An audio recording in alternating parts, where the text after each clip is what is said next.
This ride takes us through Hyderabad, moving along the city roads during the ride. The mood here is calm and focused, with the sound of the engine carrying us through the changing rhythm of the streets. Let the road unfold naturally as we settle into this stretch.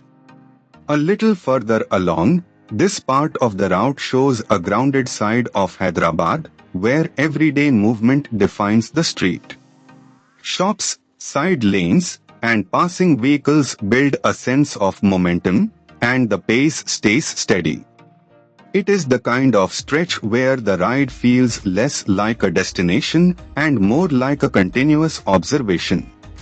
As the ride continues, here is something worth knowing about this part of Hyderabad. Perini Shivatandavam is a vigorous dance form that originated in the Telangana region. That local detail adds depth to what might otherwise seem like a simple road, and it reminds you that every ride here passes through layers of history and routine. Coming into the next stretch, from the rider's perspective, this section is defined by spacing, timing, and attention. Traffic flows in its usual unpredictable pattern, so every opening on the road matters.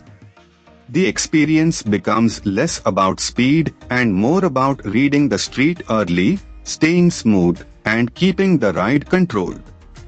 Further down the route, as the route continues, the presence of modern airport gives this stretch a stronger sense of place.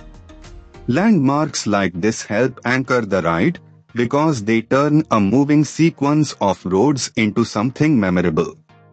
With the road opening ahead, the atmosphere here changes with the hour, and the weather adds its own character to the ride. The road noise, light, and movement around the bike all combine into a very specific riding mood. That is what makes city POV footage work best when the narration supports the scene. As this ride through Hyderabad comes to a close, the journey may be simple, but the texture of the road, the city, and the ride itself is what makes it worth watching.